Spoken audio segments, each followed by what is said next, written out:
دعا کبھی مسلمان کی رد نہیں جاتی. مسند احمد میں حدیث ہے کہ مسلمان کی دعا کبھی بھی رد نہیں جاتی. یہ ذہن میں رکھیے گا. نبی اسلام فرمایا کہ وہ 3 طرح سے قبول ہوتی ہے.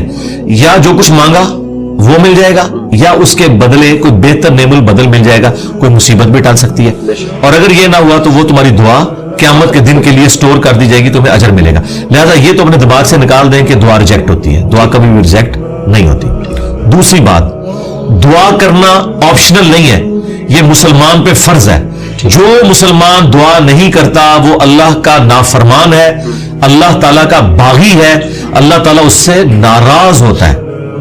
ادعونی استجب لکم ان الذین یستکبرون عن عبادتی, سورہ المؤمن کی آیت نمبر 60 ہے. اے میرے بندو مجھ سے مانگو, جو لوگ مجھ سے دعا کرنے میں تکبر کرتے ہیں میں انہیں ذلیل و خوار کر کے جہنم میں داخل کروں گا. دنیا کے بادشاہ تو مانگنے پر ناراض ہوتے ہیں, اور ہم اس بادشاہ کی عبادت کرتے ہیں کہ جس سے نہ مانگا جائے تو وہ ناراض ہوتا ہے. یہ ضروری ہے. اچھا, جامعہ ترمذی میں حدیث ہے, نبی الاسلام نے فرمایا کہ جو چاہتا ہے نا کہ مشکل اور پریشانی میں اس کی دعا قبول ہو, اسے چاہیے کہ جب حالات فیوریبل ہوں اس وقت بھی اللہ کو یاد کرے. ہاں, دعا سے اپنے آپ کو بے نیاز نہیں کرنا. ٹھیک ہے. پھر دیکھیں سورہ البقرہ کی 186 آیت مشہور, وَإِذَا سَأَلَكَ عِبَادِي عَنِّي فَإِنِّي قَرِيبٌ أُجِيبُ الدَّعْوَةَ الدَّاعِ إِذَا دَعَانِ. اے نبی صلی اللہ علیہ وآلہ وسلم, جب میرے بندے آپ سے میرے بارے میں پوچھیں تو آپ فرمائیں میں تمہارے بالکل قریب ہوں, ہر پکارنے والے کی پکار کو سنتا ہوں, لیکن فَلْيَسْتَجِيبُوا لِي, ان کو بھی تو چاہیے کہ میرا حکم مانے, وَلْيُؤْمِنُوا بِي, اور مجھ پر ایمان لائیں, لَعَلَّهُمْ يَرْشُدُونَ, تاکہ یہ کامیاب ہو سکیں. تو یہ ون وے ٹریفک نہیں میرے بھائی, یہ دونوں طرف سے ہے. اس طرح نہیں ہوگا کہ آپ نافرمانیوں کی زندگی گزاریں اور پھر آپ باغیوں والی زندگی گزاریں اور پھر دوستیاں بھی نمانے کی کوشش کریں. پھر دعا کا ایک پروٹوکول ہے. جامعہ ترمذی میں حدیث ہے, نبی اسلام بیٹھے تھے, سیدنا ابوبکر سیدنا عمر بیٹھے تھے, ایک شخص آیا, اس نے نماز پڑھی اور ڈائریکٹ اللہ سے مانگنا شروع کر دیا. نبی اسلام نے فرمایا سائل نے جلدی کی. پھر ایک اور شخص آیا, اس نے نماز پڑھی, اللہ کی حمد کی, پھر درود شریف پڑھا, تو آپ نے فرمایا سل توعطا, سل توعطا, مانگ تجھے دیا جائے گا, مانگ تجھے دیا جائے گا. اور دوسرے بندے کو آپ نے بلا کے کہا کہ جب دعا کرو پہلے اللہ کی حمد کرو, پھر درود شریف پڑھو, پھر اللہ سے مانگو. اور نماز میں دیکھیں پہلے ہم اللہ کی حمد کرتے ہیں, التحیات للہ والصلوات والطیبات, پھر سلام عرض کرتے ہیں, اس کے بعد درود شریف پڑھتے ہیں, اور اینڈ پہ دعا. یہ پروٹوکول ہے دعا کا, یہ طریقہ ہے دعا کرنے کا. آپ نے دعا اس طریقے سے اللہ کے حضور پیش کرنی ہے تو دعائیں اللہ تعالیٰ قبول فرمانے والا ہے. اور بعض اوقات انسان یہ چاہتا ہے کہ جو میں مانگ رہا ہوں نا یہی مجھے مل جائے. یہ سب سے بڑی انسان کی کمزوری ہے.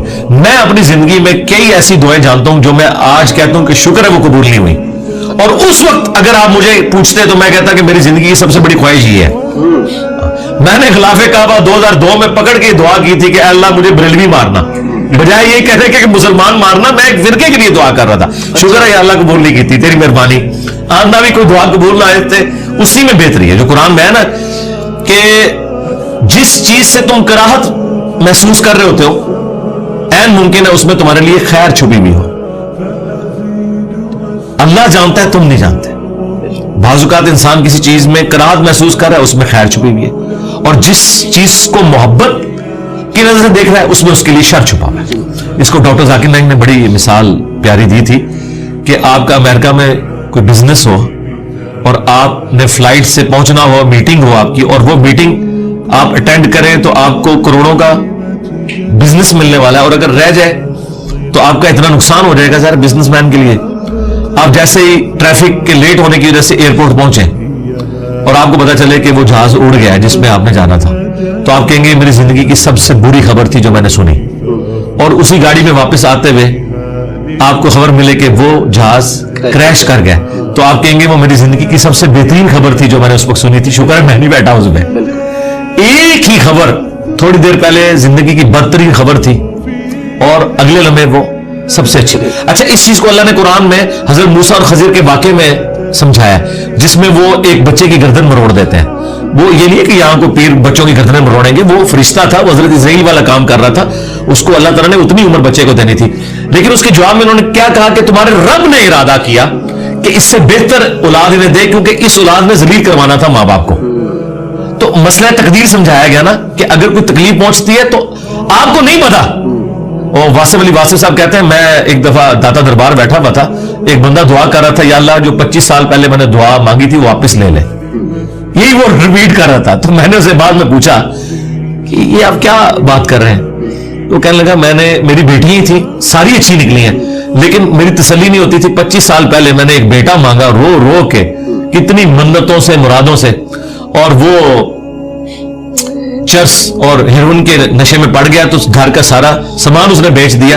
تو بڑا بہتر کیا تھا اللہ نے جو مجھے بیٹا نہیں دیا ہوا تھا. تو یا اللہ وہ دعا واپس لے لے. ٹھیک ہے، اس لیے آپ نے اپنے معاملات کو ذرا دیکھ کے بھی چلنا ہوتا ہے، لیکن دعا ضرور مانگے. اللہ تعالیٰ کے بارے میں پیسمسٹک نہ ہو، آپٹیمسٹک.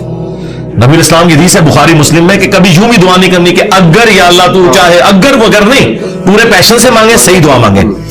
اور مسلم شریف میں حدیث ہے نبی اسلام کہ ایک صحابی اتنے بیمار ہوئے کہ وہ ہڈیوں کا پنجر بن گئے. نبی اسلام ان کی عادت کرنے گئے. آپ نے کہا کہ تو اللہ سے کیا مانگتا ہے یہ جو تیری حالت ہوئی ہوئی ہے؟ تو نے کہا یا رسول اللہ میں اللہ سے ایک ہی دعا مانگتا ہوں کہ اے اللہ جو تو نے مجھے آخرت میں عذاب دینا ہے نا دنیا میں دے لے. نبی اسلام نے کہا سبحان اللہ، اللہ پاک ہے، یہ تو نے کیا عقیدہ بنایا ہوا ہے؟ یعنی حضور جب حیران ہوتے تھے نا تو یعنی غلطیوں سے پاک تو اللہ ہی ہے، یہ کہتے تھے. تو یہ تیرے اندر سکت ہے کہ تو دنیا میں بھی اللہ کا عذاب برداشت کر سکے. اور تجھے تو چاہیے تھا تو کہتا اللہم ربنا آتنا فی الدنیا حسنہ وفی الآخرۃ حسنۃ وقنا عذاب النار. اے اللہ مجھے دنیا میں بھی بھلائیاں عطا فرما، آخرت میں بھی بھلائیاں عطا فرما، اور آخرت کی سب سے بڑی بھلائی مجھے دے وقنا عذاب النار، جہنم کی آگ سے بچا لے. تو نبی السلام نے کہا یہ پڑھ. اس نے پڑھنا شروع کیا. صحابہ کرام کہتے ہیں کچھ دنوں بعد وہ ایسے ہو گیا جیسے مردہ زندہ ہو جاتا ہے، بالکل ٹھیک ہو گیا. ٹھیک ہے، تو اندازہ کریں کہ بعض اوقات ہماری اپنی مس ہینڈلنگ ہوتی ہے. پھر نبی اسلام نے کچھ ہمیں راستہ بھی بتایا ہے. بخاری مسلم میں حدیث ہے جس کی خواہش ہو کہ اس کی عمر دراز ہو جائے اور اس کے رزق میں برکت ہو. یہی دو دعائیں ہیں جس کے پیچھے لوگ درباروں پہ بھی جاتے ہیں، ادھر ادھر ذلیل ہوتے ہیں کہ جی صحت والی زندگی ہو، لمبی ہو، ظاہر انسان کے اندر اللہ نے خواہش رکھی ہے، اور فراخی ہو. نبی اسلام نے دونوں چیزیں گنوائی. بخاری مسلم کے الفاظ ہیں جو یہ چاہتا ہے نا وہ اپنے رشتہ داروں کے ساتھ اس نے سلوک کرے، شریکہ نال. ہاں پنجابی کہتے شریکہ نال، کیونکہ انسان دوسروں میں لگا لیتا ہے، شریکہ نہیں دیتا. جدھر یعنی آپ کے وہ کامن انٹرسٹ ہوتے ہیں نا، وہ شریک ہوتے ہیں نا وہ. اس لیے آپ دیکھیں یہ سارے تعویذ دھاگے بھی شریک کرواتے ہیں. کبھی کسی محلے دار نے کسی پہ تعویذ نہیں کرایا، وہ آپ کی شریک ہی کروا رہے ہوتے ہیں. جہاں جیلسی فیکٹر تھا وہیں خرچ کرنے کے اوپر اللہ تعالیٰ نے اجر رکھا ہوا ہے. اور یہ آپ کے اوپر کتنی بڑی آزمائش ہے. جہاں آپ خرچ نہیں کرنا چاہتے وہاں آپ نے خرچ کرنا ہے.